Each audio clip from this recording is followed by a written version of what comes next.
ওদিকে।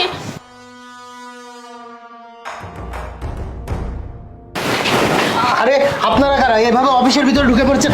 চুপ করুন, আমি এই এলাকার ম্যাজিস্ট্রেট। এখানে বসে ফ্রড কল সেন্টার চালাও। আশিক, অফিসটা পুরো সিলগাল্লা করো। ম্যাডাম এরকম করবেন না, দেখুন আসলে এই অফিসে অনেকের কর্মসংস্থানের ব্যবস্থা রয়েছে, আপনি যদি এরকম করেন তাহলে অনেক বড় ক্ষতি হয়ে যাবে। আমি আপনাকে 5 লক্ষ টাকা দেবো, দয়া করে আপনি এই বিষয়টা ধামাচাপা দিয়ে দেন। আশিক, কম্পিউটারগুলো সিজ করুন। ম্যাডাম এরকম করবেন না, দেখেন আমি আপনাকে 10 লক্ষ টাকা দিচ্ছি, আপনি তাও বিষয়টা একটু বোঝার চেষ্টা করেন। আশিক, এই সবগুলোকে গাড়িতে তোলার ব্যবস্থা করো, সবগুলোকে জেলে পাঠানো হবে। ম্যাডাম এরকম করবেন না, আমি আপনাকে 20 লক্ষ টাকা দেবো, তবুও বিষয়টা একটু বোঝার চেষ্টা করেন।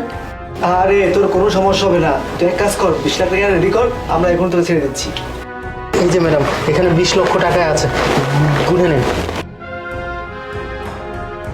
শোন, এখন থেকে ভালো মতন অফিস চালাবি, ঠিক আছে? ঠিক আছে, স্যার। নাম্বার করিস না, অবস্থা খারাপ করে দেবে কিন্তু। ঠিক আছে স্যার। চলো। স্যার, এটা কি হলো স্যার? আরে বলো না, আমার মনে হয় কি আমাদের এই 2 নম্বরই কাজ কাম কেউ হয়তো জেনে গেছে। যাই হোক, এখন থেকে অনেক সতর্কতার সাথে কাজ করতে হবে। যাও, তোমরা তোমাদের কাজ করো, যাও। ও শিট, 20 লক্ষ টাকা গন্ডগোল। হ্যালো, কি ব্যাপার, চিনতে পেরেছেন? হ্যাঁ, কে বলছেন? কেন, কিছুক্ষণ আগে যে 20 লক্ষ টাকা দিয়েছিলেন, মনে পড়ছে না এখন?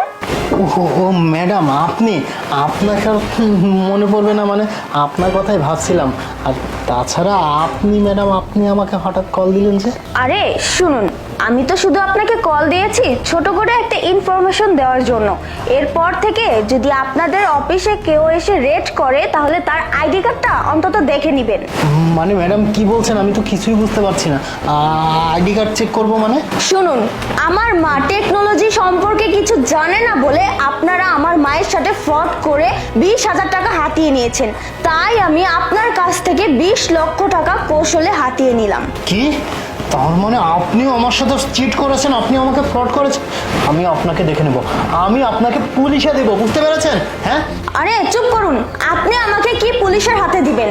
একটু পরে আপনার অফিসে পুলিশ গিয়ে আপনাকে রেড দিবে, কারণ আমি আপনার অফিস সম্পর্কে, আপনার সম্পর্কে পুলিশের কাছে সবকিছু ইনফরমেশন দিয়ে এসেছি, বুঝতে পেরেছেন? এখন শুধু অপেক্ষা করুন পুলিশ আসার। Good bye. কি বলছেন এসব? না ম্যাডাম রাখবেন না, আপনি ফোনটা রাখবেন না। ও শিট, এই কই তুমি?